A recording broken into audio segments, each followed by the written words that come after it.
En este octavo y último vídeo de la serie sobre la astronomía sagrada y el fin de los tiempos, en su primera parte, vamos a hablar de la invasión de Gog utilizando la clave encontrada en las estrellas para descubrir sus momentos.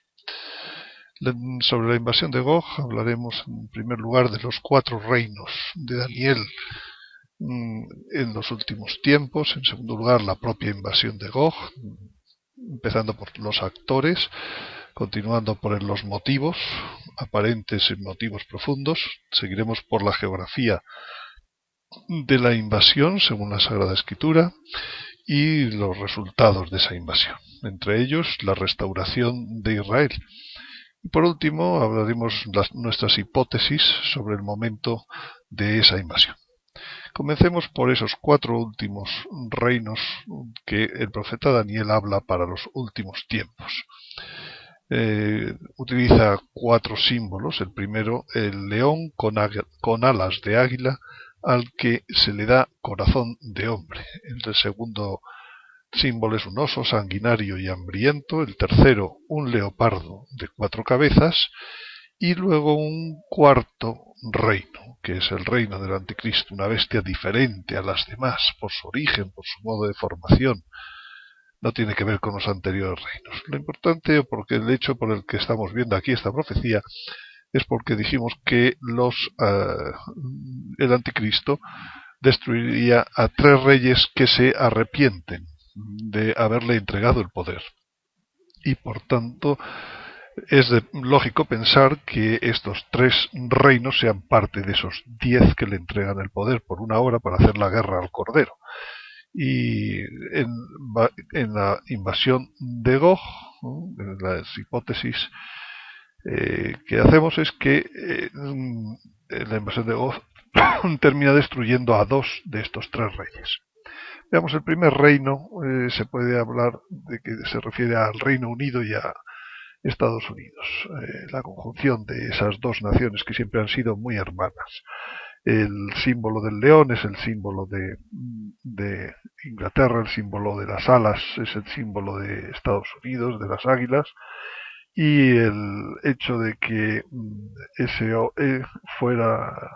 se pusiera sobre los pies a modo de hombre y le fuera dado el corazón es el símbolo que tantas veces se ve por todas partes del tío Sam. Por tanto, este primer reino había referencia al mundo del Reino Unido y de Estados Unidos. El segundo reino haría referencia a Rusia. El símbolo que utiliza Daniel es el de un oso que tenía en su boca y entre los dientes 3 costillas. Estaba a un lado y le dijeron: levántate a comer mucha carne. Ha comido mucha carne, formando la unión de las repúblicas socialistas soviéticas, y su símbolo, el símbolo de Rusia, es el oso. El tercero es un leopardo que tiene 4 cabezas, 4 momentos de poder en la historia, que son los 4 Reichs. El tercer Reich fue el de Hitler, el cuarto Reich es el que actualmente el poder que está manejando en Europa sin tanques, pero a través de la economía. Y hablando de tanques, pues el Leopard es el tanque típico de la industria alemana. El último reino, el que es absolutamente distinto en origen, en todo, es una cuarta bestia terrible, espantosa, sobremanera fuerte, con dientes grandes de hierro, devoraba y trituraba. Las sobras las machacaba con los pies, y era muy diferente de todas las bestias anteriores, y tenía 10 cuernos. Ese es el reino de la ONU, el que ya hablamos en la vez anterior, en el vídeo anterior, que es donde el anticristo, a partir del cual el anticristo dominará. Este cuarto reino, que es breve en su historia, dice que se distinguirá de todos los otros reinos, devorará la tierra toda y la triturará. Los 10 cuernos son 10 reyes que en aquel reino se alzarán, y tras ellos se alzará otro que diferirá de los primeros, y derribará a 3 de estos reyes.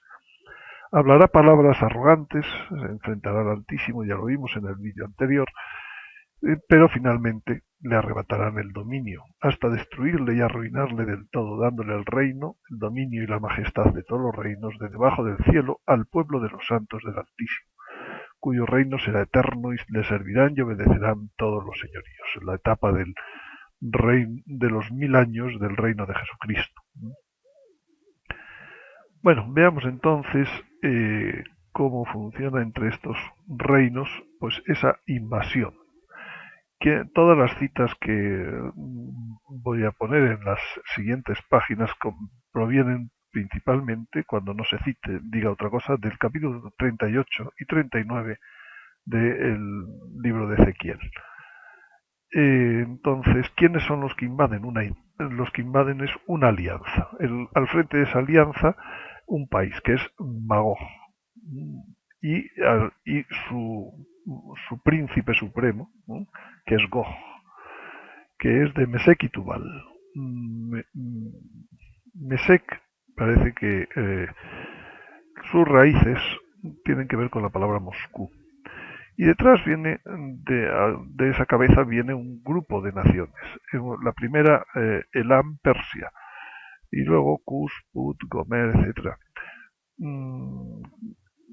que se juntan a Magog para hacer esa invasión. Y estos nombres, hoy en día quizás solo identificaríamos a Persia.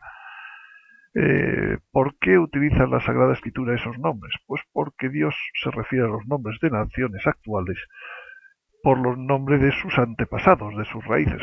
Nosotros cambiamos a lo largo de la historia muchas veces los nombres. Por ejemplo, Sevilla, pues antes era Itálica y después fue Hispalis y finalmente Sevilla.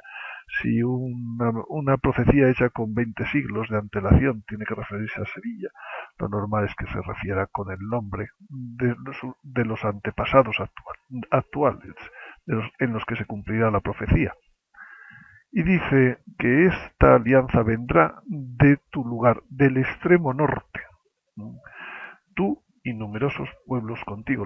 El resto de los pueblos, lógicamente, pues no son del norte. Aquí vemos en este mapa aproximadamente dónde pueden estar, dónde están según las raíces históricas y lingüísticas, pues los nombres de estos pueblos que se alían. En general, hoy son pueblos árabes. Si se fijan, pues Rusia es un país cristiano, los pueblos árabes son maometanos, musulmanes, y es una alianza contra natura, no es una alianza normal. ¿Cuál es la finalidad de la invasión? Pues como dice Ezequiel, hay una serie de distintos tipos de motivos. El primer motivo es motivo aparente. El motivo aparente es que aquel día le vendrán al corazón a Magog, a Gog, proyectos y concebirá por sí mismo perversos planes.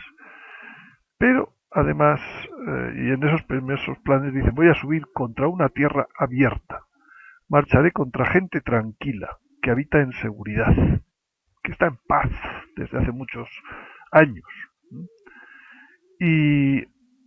Y también dice, entre esos motivos aparentes, dice que al cabo de muchos días recibirás órdenes. O sea, no solo son proyectos suyos, sino que además se van a juntar una serie de órdenes. Una serie de órdenes que probablemente son las que hacen que se haga una alianza entre cosas que no son fácilmente mezclables, como son una nación cristiana con naciones musulmanas. Y lógicamente, ¿de quién son esas órdenes? Pues del único que ejerce el poder en el mundo en ese momento, porque se lo han dado 10 reyes.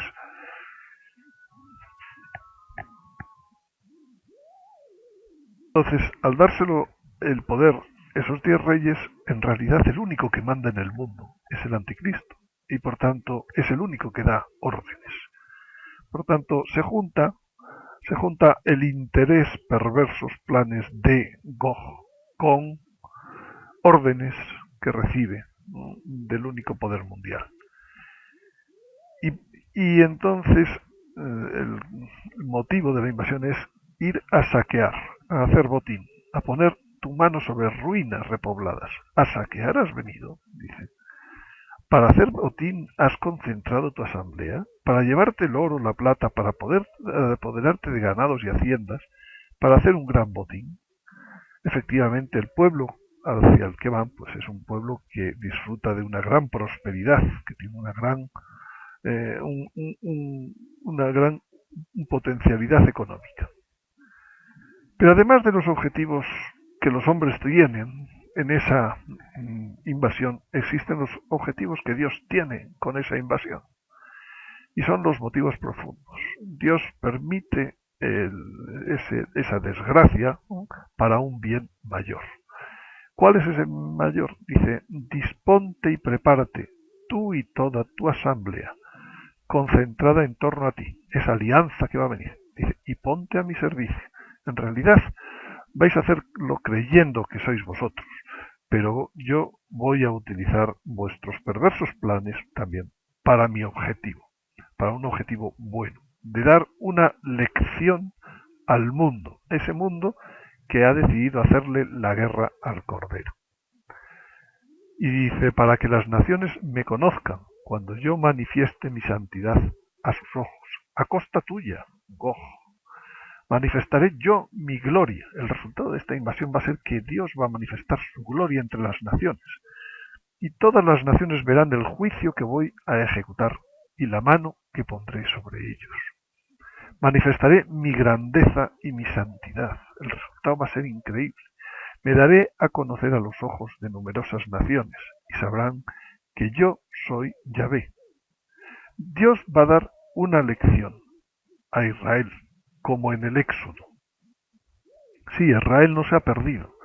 Israel, el reino, ahora hablaremos de ellos, no se ha perdido y vuelve a necesitar, después de los siglos, como en el Éxodo, como dice San Pablo,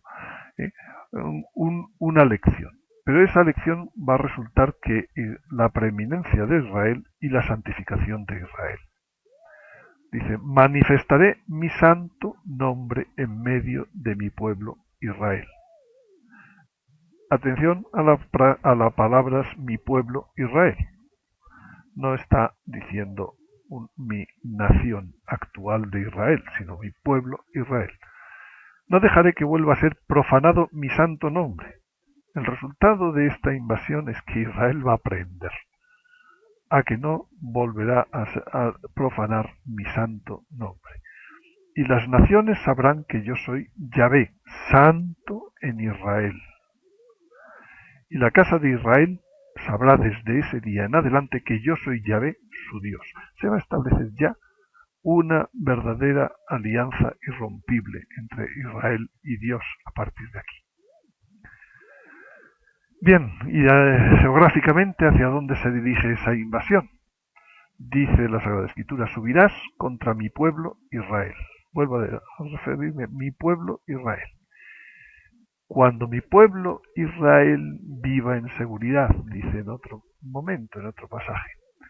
Desde que fueron separados de los otros pueblos, habitan todos en seguridad. Voy a subir contra una tierra abierta, marcharé contra gente tranquila que habita en seguridad, habitan todos en ciudades sin murallas. Si fuera la nación de Israel actual, tiene una gran muralla que la separa de sus vecinos, sin cerrojos ni puertas. Hacia la tierra cuyos habitantes escaparon a la espada durante muchos siglos y fueron congregados de entre una multitud de pueblos. ¿En dónde? En los montes de Israel. La nación actual de Israel no tiene montes, realmente.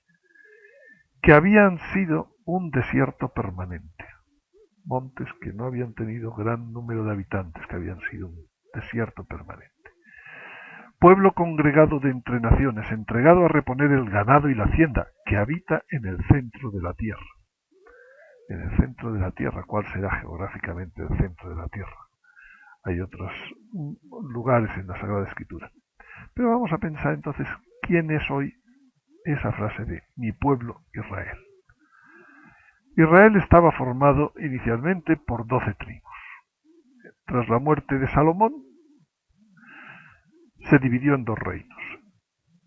Israel, el reino del norte, se llevó 10 tribus. Y Judá, el reino del sur, se quedó con 2 tribus más los levitas.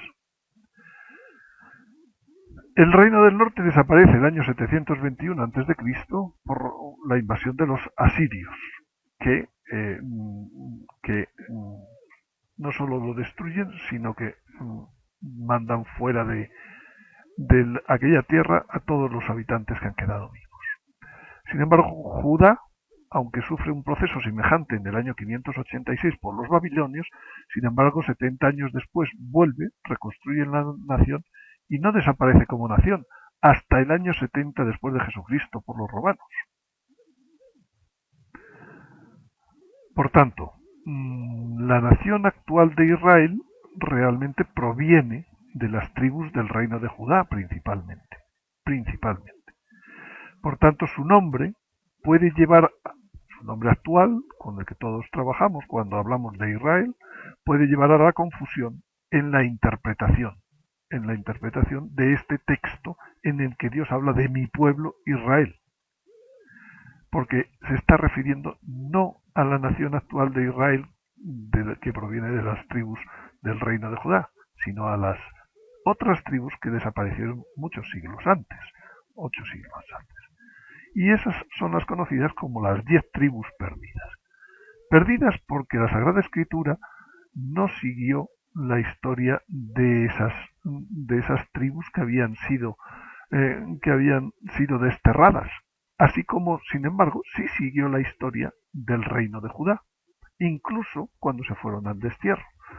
Por tanto, como que se han perdido el interés, ¿no?, por saber dónde fueron a parar aquellas 10 tribus del norte.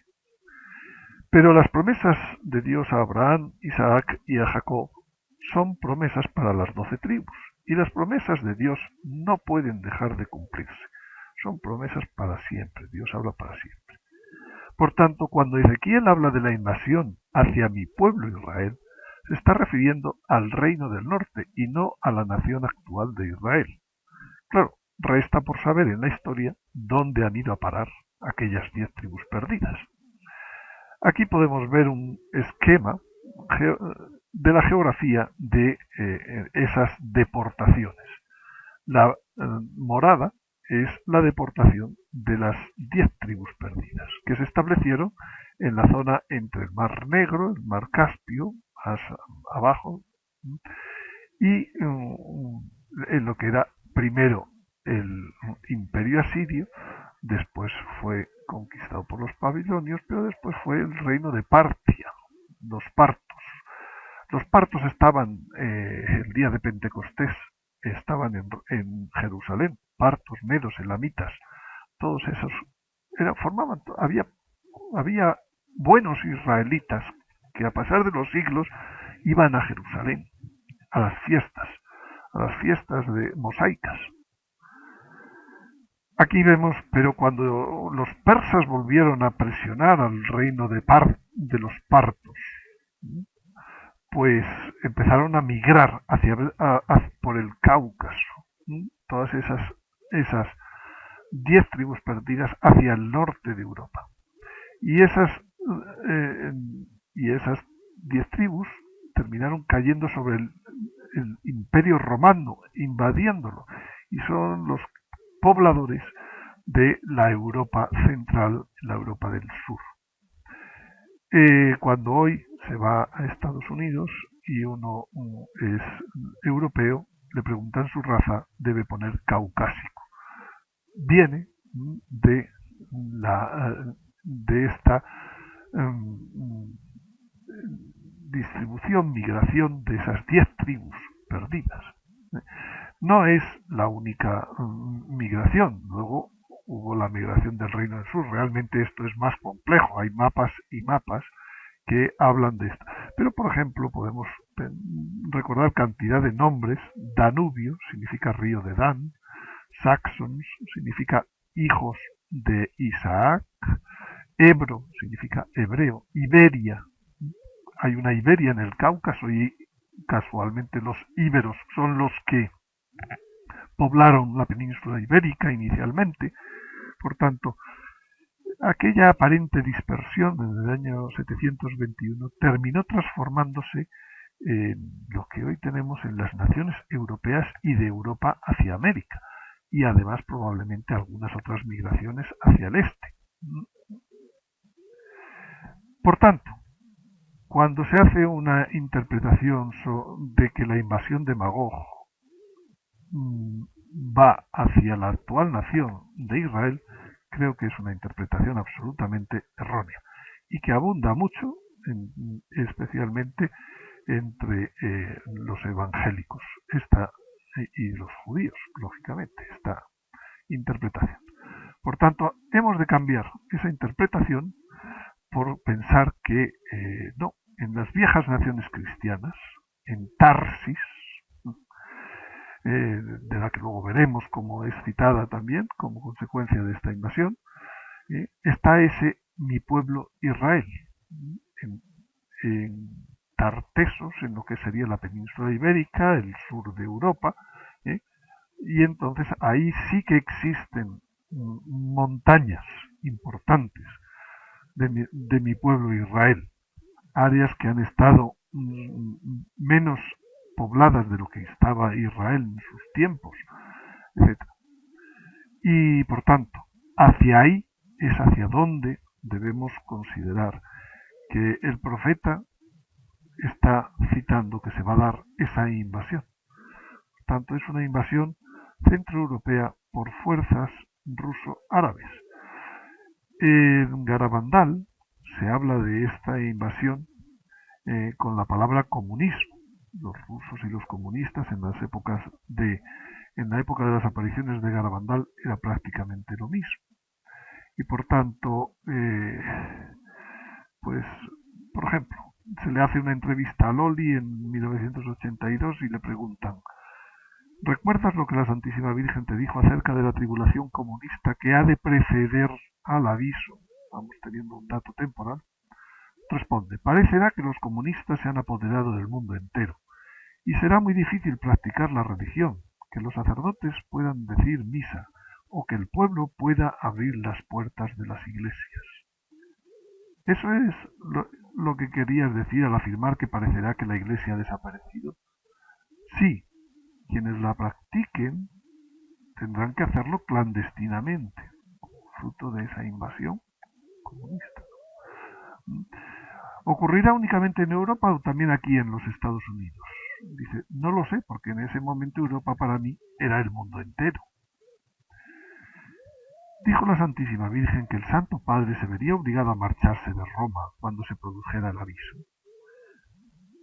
No, pero lo que me pareció a mí, tal vez en ese momento confundiera en mi mente lo que yo veía y lo que decía la Santa Madre, porque han pasado tantos años, fue que el Papa tampoco podría estar en Roma abiertamente. ¿Entiende usted? A él también se le perseguiría y tendría que esconderse como los demás.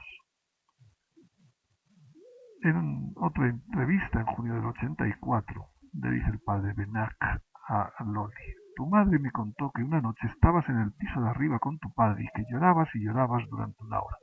Después tu padre le dijo: acabo de ver algo impactante. Loli llorando todo el rato mientras decía: oh, ¿va a ser así?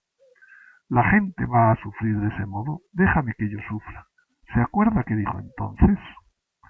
Contestación de Loli: todo tenía relación con el comunismo y lo que va a pasar en la iglesia y a la gente, porque todas estas cosas van a repercutir en la gente. Cuando la iglesia sufra confusión, la gente también la pasará.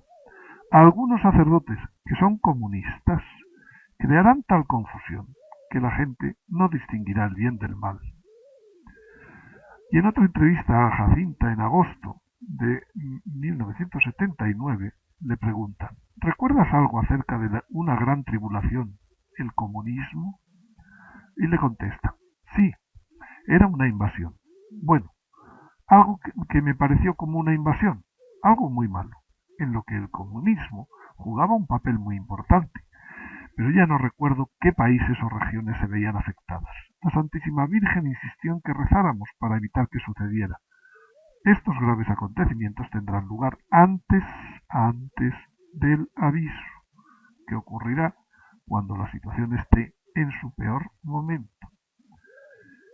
En 1979, en una entrevista, refiriéndose a la tribulación comunista, le preguntan años más tarde, dijiste que me pareció como una invasión. ¿Vistes escenas de esta invasión? La respuesta es, a veces confundo invasión con persecución. En mi opinión, ambas palabras dan igual, que dan lo mismo. La invasión es una acción que conduce a la persecución. Bien, hay muchos mapas hechos sobre esta invasión. No solo existen las profecías privadas, pero por ejemplo traigo aquí a colación algunos mapas publicados en Francia en el siglo pasado sobre una hipotética distribución de esa invasión de las distintas fuerzas que participarían en ella, pero como se ve, pues hay fuerzas rusas, hay fuerzas árabes, y en este caso se basan en la interpretación de las centurias de Michel de Notre Dame. Y aquí tenemos otro mapa, también realizado a través de ese tipo de revelaciones de fuentes privadas, en donde volvemos a ver una invasión europea con distintos detalles de Centro Europa que viene a llegar hacia los Pirineos españoles. ¿Cuál es el resultado militar de la invasión? Pues dice la Sagrada Escritura, Ezequiel, en el capítulo 38. En los montes de Israel caerás tú, tus huestes y los pueblos que van contigo. Te he entregado como pasto a toda clase de aves de rapiña y a las fieras del campo.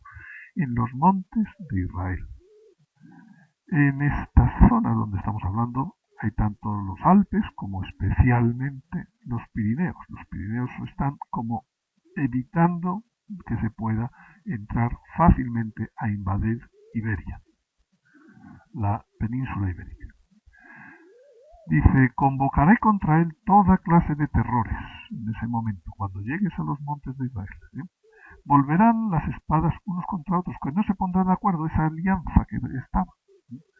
Le castigaré con peste y sangre. Haré caer una lluvia torrencial, granizos, fuego y azufre, sobre él, sobre sus huestes y sobre sus numerosos pueblos que van con él. En la haz del campo caerás. Romperé tu arco en tu mano izquierda y haré caer tus flechas de tu mano derecha. En inglés la palabra flechas es arrow, y arrow es lo mismo que misil. Es la palabra que se utiliza para misil. Haré caer tus flechas en tu mano derecha. Mandaré fuego sobre Magog, el origen de toda esta invasión, y sobre los que viven seguros en las islas. Hemos visto en esos mapas, en esa invasión, como que hay unas islas, y parece como que con ellos no va. Y dice aquí el profeta, dice, mandaré fuego sobre los que viven seguros en las islas. ¿Qué puede significar eso? No lo sabemos. Bien, con esa invasión se van a conseguir dos objetivos del anticristo. El primero, la invasión de Gog destruye Alemania, y por tanto uno de los tres reyes que se ha debido arrepentir de entregar su poder, pues queda destruido. Y ahora veremos que también va a quedar destruido en los montes de Israel, Magog, el del norte. Por tanto, dos de esos tres reyes quedan destruidos. Además de los objetivos del anticristo, están los objetivos de Dios en la operación, en la invasión de Gog. Y esos objetivos se resumen en la conversión y regeneración de Israel. Y dice el profeta, y sabrán las naciones que la casa de Israel fue deportada por sus culpas, que por haberme sido infieles, yo les oculté mi rostro, desde antaño, desde siglos, y los entregué a manos de sus enemigos, y cayeron todos a espada. Los traté como lo merecían sus impurezas y sus crímenes, y les oculté mi rostro. Por eso, así dice el Señor Yahvé, ahora van a cambiar las tornas. Voy a volver a hacer volver a los cautivos de Jacob. Me compadeceré de toda la casa de Israel y me mostraré celoso de mi santo nombre. Ellos olvidarán su ignominia y todas las infidelidades que cometieron contra mí, cuando vivan seguros en su país, sin que nadie les inquiete. Cuando yo los haga volver de entre los pueblos y los recoja de los países de sus enemigos, manifestaré en ellos mi santidad a los ojos de las numerosas naciones. Claramente hay una separación entre dos tipos de pueblos a partir de este momento en la tierra.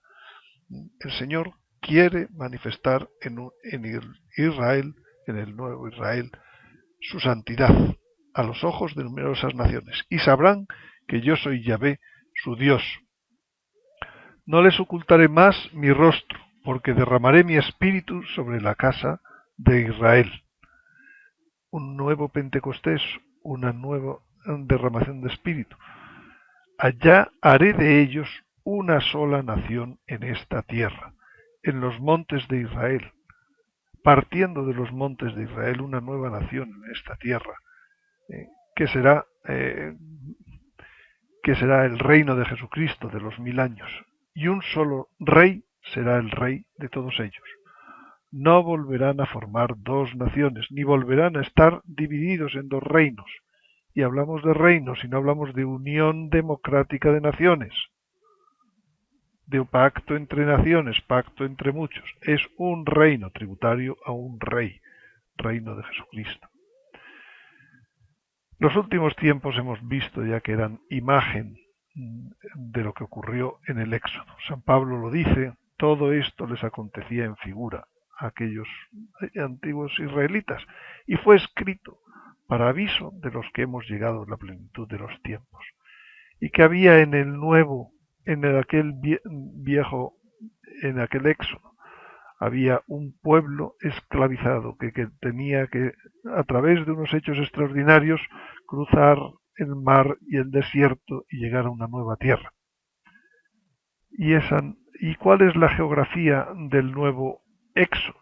Pues, como hemos visto, todo parte de la península ibérica y por eso en Portugal, dice la Virgen de Fátima, siempre se conservará el dogma de la fe. Y en España, el patrón de España, el patrono es Santiago desde siglos. ¿Y qué significa el nombre de Santiago? San Jacob. Santo Jacob. Santo Israel. Israel santo. Israel significa Dios conduce. Pues de aquí, de esta península ibérica, es donde va a cambiar, va a aparecer ese nuevo pueblo santo para Dios, que va a ser la luz para el mundo durante los siguientes siglos del reino de Jesucristo. Y podemos ver cómo lo hace Dios, este nuevo Éxodo, de modo muy semejante al antiguo Éxodo. Tenemos un ejército del faraón que invade, que va hacia el lugar del nuevo Israel, hacia Tarsis, hacia la península ibérica. Y en las montañas de mi pueblo Israel se detiene, porque hay un gran terremoto, porque en ese terremoto se afectan hasta los peces y los mares. Y hay una onda de marea con ese vuelco. Y esa onda de marea puede perfectamente subir por encima de 250 metros de altura. Y aquí tenemos un mapa en donde se ve que a 250 metros de altura, por el norte de los Pirineos, se comunica el océano Atlántico con el mar Mediterráneo. Y por tanto, si los ejércitos están estacionados en espera de poder entrar a hacer esa invasión, van a ser barridos por el mar, como fueron barridos por el mar los ejércitos del faraón. Y cuando hay un faraón, tiene que haber un Moisés. En el Éxodo hubo una lucha entre un faraón y un caudillo. Cada uno, que era Moisés, al frente, cada uno de su pueblo. Como entonces, ahora tampoco la victoria va a ser para el faraón, para el anticristo, ni para su Babilonia pueblo, sino que va a ser para el pueblo santo, de los santos, lo dice Daniel. ¿Y dónde está el Moisés? Pues dice la señal de la mujer, que el dragón se detuvo delante de la mujer que iba a dar a luz, efectivamente, en la señal de la mujer, para devorar a su hijo en cuanto diera luz. Y la mujer dio a luz un hijo varón, el que ha de regir a todas las naciones con cetro de hierro. Por tanto, hay un corolario de todas estas profecías, y es que tras el aviso, una vez consumada la invasión de Magog, y con ese querer Dios regenerar a su santo pueblo de Israel, surgirá quien hará frente a ese pueblo de Israel y, por tanto, al poder del anticristo, que en ese momento será el poder mayor en el mundo, como lo hizo en su momento Moisés. Y ese nuevo Moisés, como dice la Sagrada Escritura, es caudillo y legislador de las naciones, dice el profeta Isaías. Ante él se doblará la bestia del mar, la imagen de la bestia del mar, líder de ese movimiento. Y sus enemigos, los enemigos de Dios, morderán el polvo. Los enemigos del Moisés morderán el polvo. Todos los reyes se postrarán ante él. Poco a poco irá creciendo y terminarán sirviéndole todas las naciones al final de la semana de Daniel. Quien quiera que te ataque, contra ti se estrellará. Ningún arma forjada contra ti tendrá éxito e impugnarás a toda lengua que se levante a juicio contigo, dice el profeta Isaías. Dominará de mar a mar, dice el Salmo, desde el río hasta los confines de la tierra. ¿Y de dónde surge el nuevo Moisés?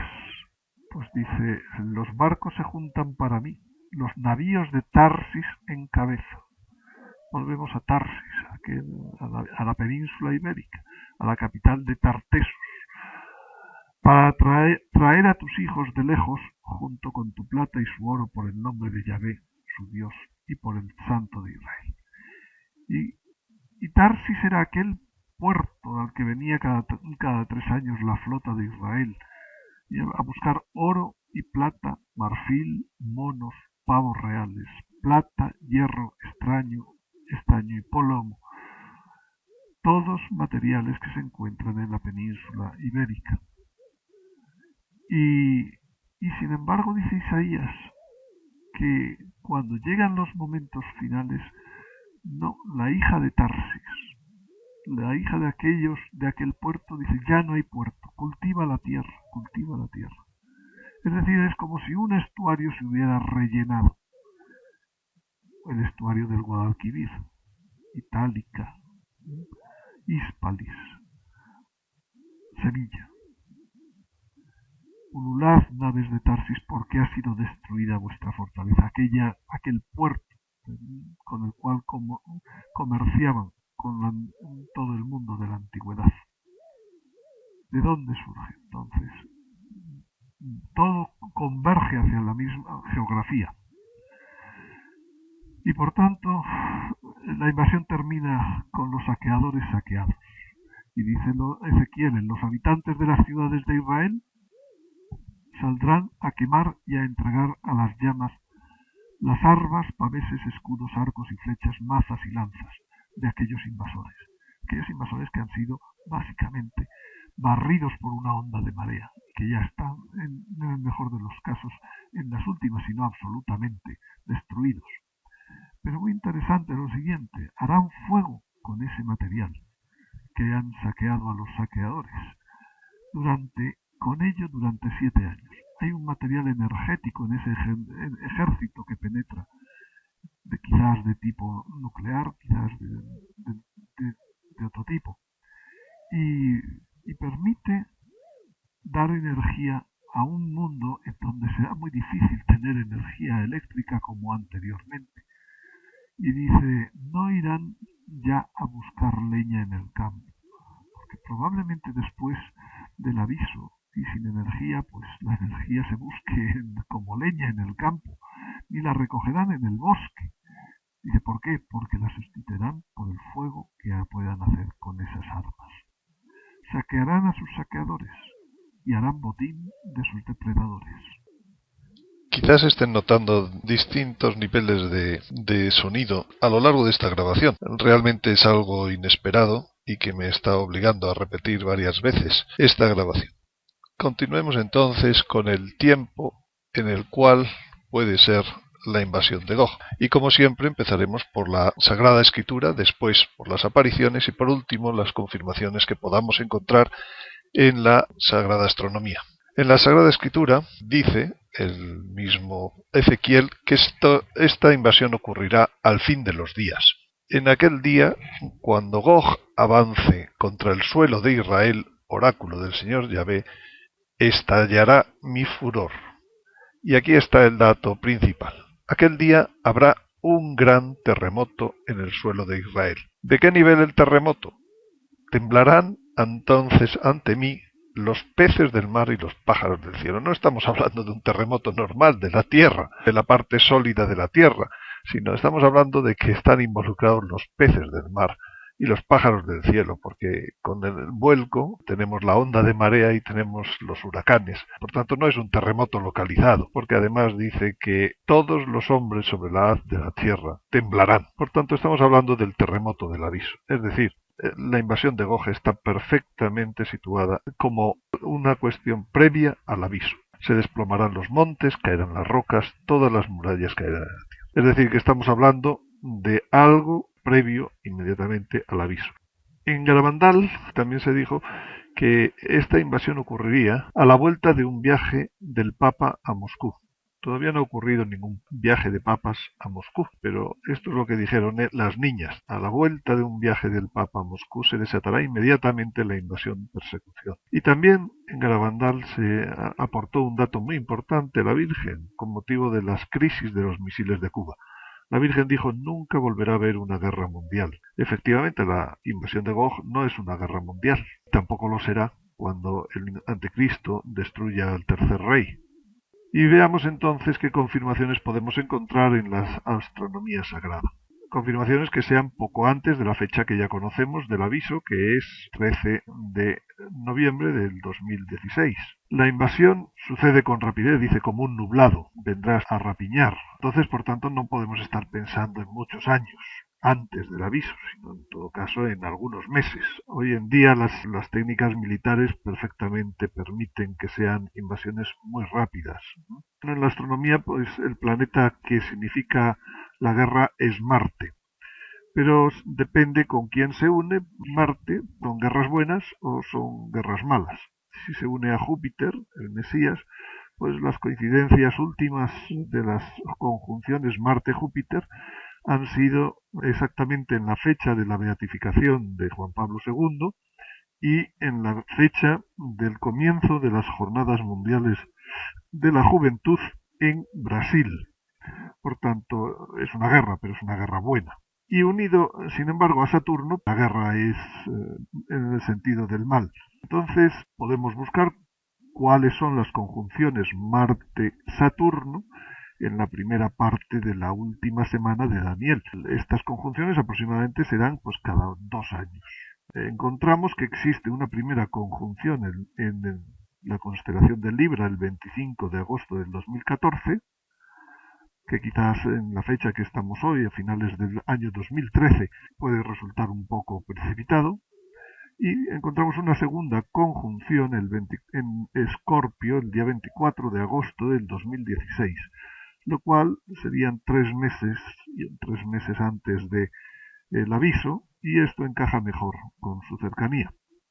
Aquí pueden ver la situación astronómica, que además será Marte y Saturno en el talón de Ofiuco. Vuelve a ser algo parecido a lo que luego en la abominación de la desolación pues será otro toque de Saturno al otro talón de este hombre que lucha contra la serpiente, que es figura del Salvador. Vuelve a ser la picadura, la mordedura que el escorpión que quiere hacer en los talones de Ofiuco. Para terminar, veamos de nuevo lo que ya conocemos hasta aquí por la astronomía sagrada. Todo lo que vemos en rojo pues ya lo habíamos ido situando en los vídeos anteriores. Ahora debemos situar la invasión de Gog, que vemos en azul, pues un poco antes, dentro del año 2016. Y como ven, pues ya así tenemos un panorama bastante completo, sobre todo del comienzo de lo que será la última semana de Daniel. En la segunda parte de estos vídeos, pues vamos a seguir profundizando en otra serie de hechos profetizados para la última semana de Daniel, de la gran tribulación. Todas estas cosas lo pueden ustedes descargar en un libro electrónico haciendo clic en el enlace de la descripción aquí abajo. Con esto terminamos la primera parte de esta serie de vídeos. La segunda parte pueden ustedes esperarla en aproximadamente 2 meses, puesto que ahora la intención es pasar todos estos contenidos al inglés, tanto en escrito como en contenido vídeo. Muchas gracias una vez más por su atención y les espero en los próximos vídeos dentro de un cierto tiempo de unos 2 meses.